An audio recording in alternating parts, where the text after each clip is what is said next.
You know those days where you think, what the heck? Why is this happening again? I feel like I was just here yesterday and the day before. Kind of like Groundhog Day. Things just keep happening and repeating themselves over and over and over again, even if you don't want them to repeat themselves. And usually it's the things that we don't want to see again and again that do keep showing up for ourselves. Or maybe you keep setting these goals and you are fired up, ready to take action. You've got your plan in front of you. You're ready to get going. And you start out ready to go, on fire. You're good. You're gung-ho, man. You're making progress. It's week 3 and you're well into it and you're doing well. But then you start to pull back a little bit. You slide a little bit one day, maybe the next day, and then it kind of snowballs. And pretty soon you're off track.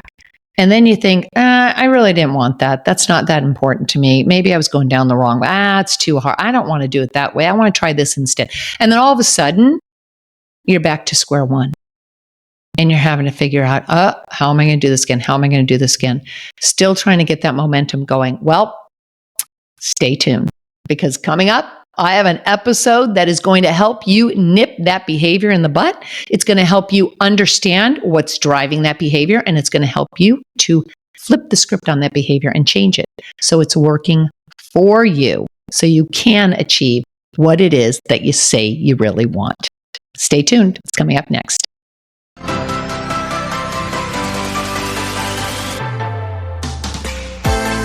Welcome to Shift or Get Off the Pot, the podcast that helps you get out of your head and into action so you can make your dreams your reality.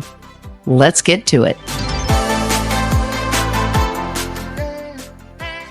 Hello, welcome to this solo episode today. I watched a movie recently that reminded me of all these silly little behaviors and habits and issues that just keep cropping up for us, that maybe keep us in this cycle, a repetitive cycle that maybe we don't even want. And I thought I'd delve into it a little bit more today so I can walk you through how this shows up in our lives and then give you a process to overcome it. A few episodes ago, I shared an example of a client who had a fear of success. And I walked you through how this fear was showing up in her life and in her business. Well, it's called a self-fulfilling prophecy, or a self-perpetuating cycle, or a habit loop. It's a process where our thoughts, emotions, and behaviors, well, actually, these are the behaviors that we usually don't want. These are the ones that are getting in our way. They're the ones that can be tough to escape. And they show up and they start to create this cycle that can impact every area of your life, from relationships to work performance to goal achievement, physical health, to just your overall well-being. So how do we really deal with these self-perpetuating cycles? Well, the other night, I watched a movie, a pretty funny movie actually, on the plane that has a scene which I think illustrates this beautifully. The movie's called Wine Country, and it's about a group of longtime friends coming together to celebrate one of the woman's 50th birthday. It's funny. It's a pretty funny movie, but there is a scene in the movie where one woman calls out another woman in an attempt to point out her behavior and really her belief and show her that it's not accurate. There's one character who has this successful business, and she's on her phone most of the weekend. Busy, busy, busy. And she feels like she's missing out. Like the group always forgets to tell her where they're going or what they're going to do next. When in fact, it's just that she's not around or available to join them. So in the scene, she walks into everyone dancing and having this party, and she says, well, this is great. Everyone having fun. Did you forget to invite me? Did you forget to tell me? And then everybody looks at her and says, no, we just thought you left. We couldn't reach you because well, her phone was dead.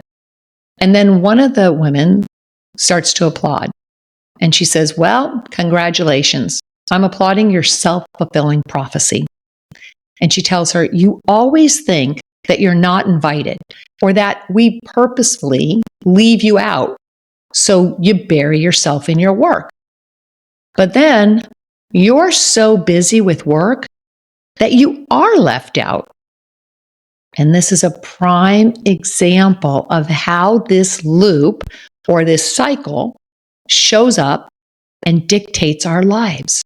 A self-fulfilling prophecy or a cycle or habit loop, it's just a belief or assumption that shapes how you act, resulting in that belief then coming true. In other words, believing something is true makes you act like it is, and then your actions make that belief your reality. So let's take another example, and let's see how this plays out with maybe let's use the fear of success, because other than the fear of failure, the fear of success is a pretty common fear. So let's have somebody, we'll call her Marianne. Marianne has always dreamed of starting her own business. She's talented. She has a great business idea. But unbeknownst to her, because a lot of times these fears are subtle and we aren't aware of them until we start taking action on something that's important to us. And then boom, they start to surface. That's why you always hear me say that action creates clarity and that business development and personal development go hand in hand, because it's like a magnifying glass in front of you. In all areas of life, action creates clarity, though, not just in business, but in all areas of life. So, okay, Marianne may not be fully aware of this fear, but she does know that there are some people who have successful businesses, and yet they're always working. Like they seem to have no time for a relationship, or they've destroyed their relationships because they're not available. Now, that can be indicative actually of another level of fear. It could be a fear of intimacy. It could be a fear of abandonment. There's many different fears, and they can all be entwined with each other. And that's okay. It's actually a good thing, because we don't really need to know if it's a fear of intimacy or abandonment or whatever, because one thing begets another, begets another, begets another. So when you address one issue, you automatically begin to address other issues as well. It's kind of like a domino effect. So now let's look at Marianne. She has a concern that this business venture is going to take some time away from her relationship with her boyfriend, who, let's call him Mark. This is the Marianne and Mark episode, okay? So Marianne may think, well, it might require some more time, which will pull time away from our relationship, and it will change some things because I'm not going to be available every evening, or I may have to work or go to a networking event, and that's going to change some of the things that we do together, some of the time we spend together, certainly. That could potentially cause some jealousy or resentment. This fear makes Marianne a bit hesitant, though, to fully commit to the business idea. But instead of addressing the fear up front, head on, and communicating it to Mark, she thinks, oh, that's silly. We're different than other people. We have a strong relationship, and he wants me to succeed. I know he wants me to succeed. So she pushes it aside, and she starts to develop the business. And as she does, she starts to notice that Mark seems a little distant. Well, Mark clearly feels a little neglected because Marianne is spending more and more time on her work. On one hand, he understands it, but man, he sure wishes she would be better at managing her time, better at prioritizing so that they could have more time together. And he calls her out on it. Well, that creates a little bit of tension, creates some arguments, which then reinforces Marianne's fear that success will ruin their relationship. This creates the self-perpetuating cycle. To avoid the potential loss of the relationship, Marianne starts to self-sabotage. She starts to self-sabotage her business efforts. She misses deadlines. She avoids the networking events. She cancels appointments. She procrastinates. Mark notices Marianne's lack of progress, and he begins to get frustrated, feeling that Marianne's not committed to the goals or the relationship because nothing seems to be going well, and she's certainly not good at prioritizing her time. Marianne interprets Mark's frustration as a sign that she was right. You can't have both. You cannot have the relationship and the business. And if she does succeed, oh my gosh, the relationship could fall apart. The pattern continues, and now we have a full-blown self-perpetuating cycle. Marianne continues to sabotage her own success through procrastination, busy work, missed appointments, lack of follow-through, which in turn causes more tension and distance in the relationship. Marianne's behavior has affected Mark's behavior in response to her behavior. So now we have a feedback loop where she's receiving confirmation that her beliefs are real. It confirms her expectations. Do you see how this all starts to play out? Do you see how this may actually be something that's happening in your own life? I bet if you give it a little bit of thought, you may see that you have this self-perpetuating cycle somewhere in your life. Maybe it's health, maybe it's relationship, maybe it's business. Maybe, let's take health, for example. You say you want to get fit. I want to get fit. I want to have more energy. I'm going to start working out more daily. I'm going to start eating healthier. And then you may start for a bit, but pretty soon you pull back and you're back in the same patterns. Because somewhere you're thinking, oh, if I start getting more active and fit, I'll have a lot more energy. And I'll want to go hiking or dancing more often. But my partner doesn't have the energy to do those things, or he doesn't like to do those things. So, oh my gosh, I might outgrow this relationship. I don't want to do that. I love him. I really enjoy some of the things that we do together. But man, I really wish he'd be more active, or I wish he had more energy. So now you don't turn down that cupcake, or you don't go on that 5-mile walk. And then you keep yourself in this cycle. And most often it's subtle. Most often it is so subtle that we're not really aware of it. We might get a glimpse now and then. But if you're not getting the results you want, or if you're not taking action on what you say you want, then there's a belief at the core that's keeping this behavior going. It's just keeping you in this cycle. So how do you break it? Well, the first step is awareness. Awareness is key, always key. And I just alluded to this by taking a look at the busy work, taking a look at your decisions, your actions, or the results that you're getting. Any one of those are going to give you a clear indication that you are hanging on to a belief that is probably not accurate. Here's the great news, though.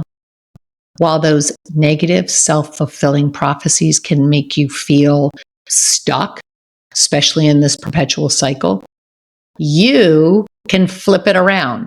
You can make it a positive, self-fulfilling prophecy that has the opposite effect, one that actually works for you. If you expect a better outcome, you're going to act in a way that delivers positive results. For example, Marianne could have openly communicated with Mark about her fears. He could support her by helping her stay on task and complete projects, coming up with different plans that allow them to spend quality time together. In the health example, maybe she finds a hiking group, or she and her partner sign up for dance lessons. So it's a way to gradually give yourself a reward for taking action. And our minds always respond well to rewards. The second step is to challenge the belief. Look for evidence to the contrary. Could Marianne find people who have both the successful business and the successful relationship? Could the fit, energetic individual find evidence of relationships where partners may have different interests, but they have enough in common that the relationship works? Google that. I'm sure you'll be able to find evidence all around you of that. Third, the third step is to use a positive reframe. Positive reframing focuses on identifying your strengths and goals. It's forward thinking. You could use a vision board to picture the success of achieving your goals. Use positive language, maybe flip the script. If you have to flip the script, then do it. If you don't like what you've been telling yourself, if what you've been saying isn't serving you, change it. Use positive language. Watch the way you speak to yourself and about yourself. The beauty of the self-fulfilling prophecy is that you can use it to your advantage. When we believe something about ourselves, we are far more likely to act in ways that correspond to those beliefs. And then we reinforce those beliefs and we encourage that behavior. So it creates that cycle.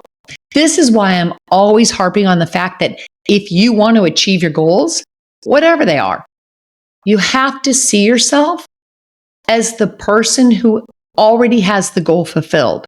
You have to shift your identity into the way of being of someone who has already fulfilled that desire, because you cannot create from the outside in. Stop chasing goals. You got to stop chasing goals because they're always going to elude you. They're going to be outside of you. Instead, you want to see yourself as the person you want to become. So see yourself as the successful salesperson with the orders. See yourself as the fit, healthy, active individual, not the one that has to lose the weight or drag her butt to the gym. See yourself as already fit and happy and buff, if that's what you're going for. See yourself as a successful business owner with hundreds of happy customers. Yes, you're going to have to take action, but it is far easier to take action when you see yourself as the person you want to become, because it boosts your confidence. And all creation begins in the mind, from the inside out. Change the beliefs, you change the decisions, which changes the actions, which changes the results. Now, you don't have to go all the way back to your early childhood and go, why do I keep repeating the same behaviors? Where are these beliefs coming from? You can just start by paying attention to your behaviors. That's why I say the first step in this is self-awareness. Awareness is key. When you can start paying attention to your behaviors, then you can make the efforts to shift those behaviors. And just by doing that, you're going to start to get insights as to where and when and why these beliefs were even formed. Because again, action always creates clarity. Always. All right, let's get to it. You got 3 steps that can help you to create this positive self-fulfilling prophecy. So let's get to it. Let's create that self-fulfilling prophecy, the one that you want to talk about, the one that you want to celebrate, the one that makes you happy and brings your goals to life. I will link resources down below here, as always, to help you with this process and to help you achieve your goals. Now go enjoy your new, elevated, self-perpetuating loop. Thanks so much for joining me here today. If you want some help achieving your goals, you can grab the success bundle that is linked down below, or you can join the challenge that I have coming up. The challenge is designed to help you align with your goals, get out of your head, get into action so you can achieve what it is that you say you want. You have the ability. Let's just get going and get it done. I'll be back again soon with another episode of Shift or Get Off the Pot.